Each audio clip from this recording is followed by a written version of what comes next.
Lorsqu'un homme répudie sa femme, qu'elle quitte et devient la femme d'une autre, il quitte sa femme pour marier avec une autre, ça c'est l'infidélité. La malédiction est rentrée dans l'infidélité, dans le péché. La malédiction est rentrée dans Adam et Ève parce qu'ils n'ont pas honoré leur alliance avec Dieu. N'a pas pu attendre le temps de Dieu. Adam était dans les jardins d'Éden, il était bien avec Dieu. Mais pour garder la grâce du salut, il faut qu'il se marie. D'abord, le salut et la récompense de le salut, c'est le mariage. Il n'est pas bon l'homme qui soit seul. C'est le plan de Dieu dans notre vie. Et le diable, il sait très bien le plan de Dieu dans notre vie, c'est de honorer le Seigneur dans le mariage. Le mariage, c'est la gloire du Seigneur. Si vous lisez dans Jean 2, verset 11, le premier miracle que Jésus a fait, c'est dans le mariage. Il manifesta sa gloire. Quand la personne est baptisée du Saint-Esprit, elle est mariée avec Jésus, elle devient la gloire de Dieu. L'Église, elle est la gloire de Dieu, la couronne de Dieu. Quand je parle de l'Église, je parle dans le sens figuratif, nous tous. Je ne parle pas des bâtiments. L'Église, c'est nous. Qu'elle quitte devient une femme, une autre. Cet homme retourne-t-il encore vers elle?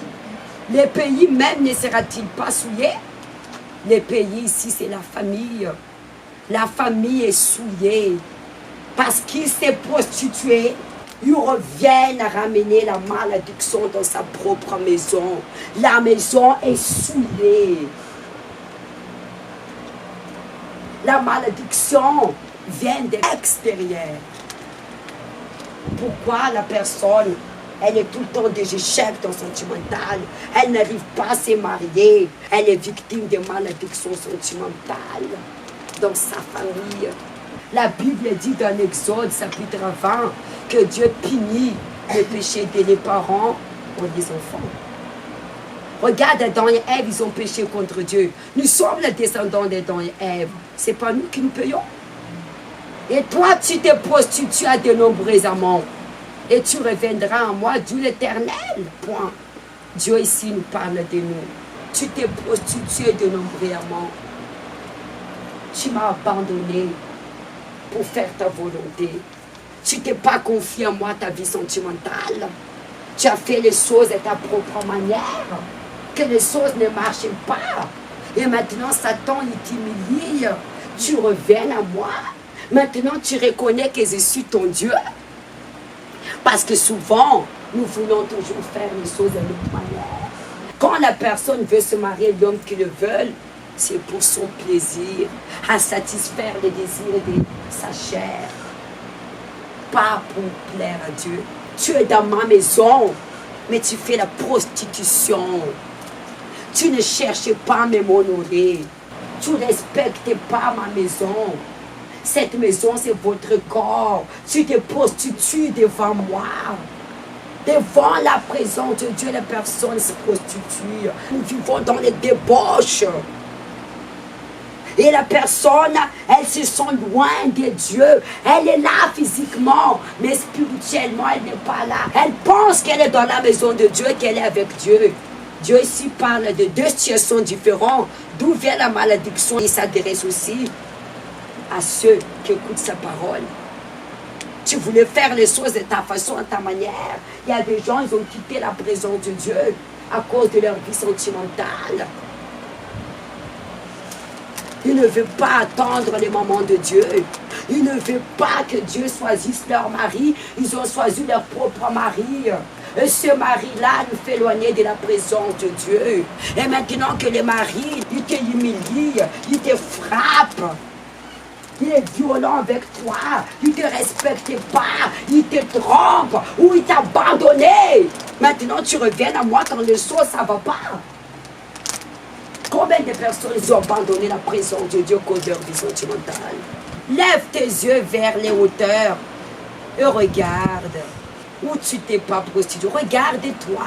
Regarde ta vie. Tu n'es pas honte. Jusqu'au quand tu seras humilié. Tu décides pas de s'abandonner totalement à moi. Tu es tout le temps dans la même situation. Une autre termine, une autre arrive. Quand la personne, elle ne se valorise pas, elle n'a pas honte d'elle. La personne qui se valorise, elle a honte d'elle. Pourquoi la maladie sentimentale rentre? La personne ne reconnaît pas son valeur. Elle ne se valorise pas devant l'homme. Je donne un exemple. Elle fait une rencontre avec quelqu'un, les jeunes hommes me dit, tu pries? Oui, j'ai pris à maison de soutien. Tu pratiques quand?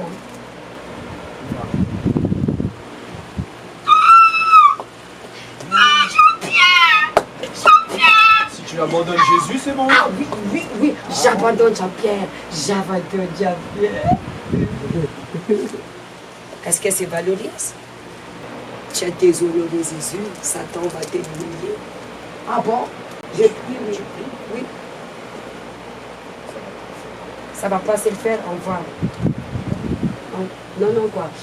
Je dis, ça va pas le faire. Tu restes avec moi. Ben, si tu vas rester avec moi, tu dois respecter ma foi. Parfois, Dieu vous teste.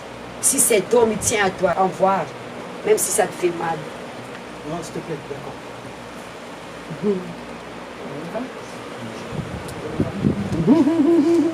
Elle s'est valorisée. Parfois, c'est ton mari et Dieu te met en preuve.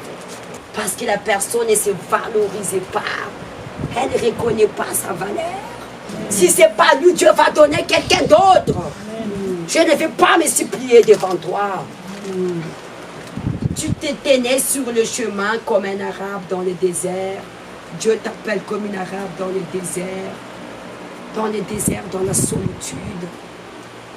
Tu es seul face à ces preuves. À cause de cette malédiction sentimentale, tu es humilié, tu es abandonné et tu as souillé les pays par tes prostituées et par ta méchanceté.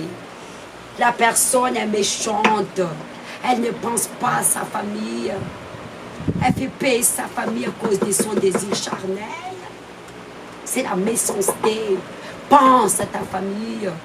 Aussi les pluies ont-elles pu retenir la bénédiction de Dieu retienne à cause de ta méchanceté d'abandonner Dieu, ta méchanceté de vivre dans le péché. La bénédiction de Dieu retienne. Et la pluie est-elle manquée? Tu as perdu l'opportunité d'être marié à cause de ta méchanceté parce que tu ne veux pas soumettre à la volonté de Dieu. Même si vous n'êtes pas encore marié, à travers de vous, quand vous donnez votre vie à Jésus, vous établissez une alliance avec Jésus, la malédiction sentimentale est brisée dans votre famille. Mais tu as eu le front d'une femme de prostituée. Cette femme que Dieu parle, c'est Satan. La personne, elle a un amant. Son amant, c'est le diable. Elle flirtit avec Satan, gardez la jalousie, la haine. Elle ne décide pas d'abandonner les vices. Elle fait déjà connaissance avec les garçons sans être mariée, faute de intimité en cachette. Elle ne décide pas de s'abandonner totalement à Dieu. Tu n'as pas voulu voir honte. L'humiliation, ça se voit sur le front. Tu ne vois pas ton humiliation. Maintenant, n'est-ce pas, tu cries vers moi, mon Père? Tu as été l'ami de ma jeunesse.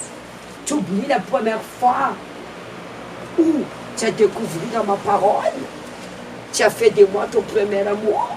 Tu étais l'ami de ma jeunesse. Le jour où tu venais à moi dans l'humiliation, dans la souffrance, c'est moi qui t'a enlevé de ton humiliation. Quand on oublie la première fois où nous avons venu à Dieu, nous n'avons pas la reconnaissance envers nous. Quand la personne était dans la souffrance, dans l'humiliation, elle cherchait Dieu.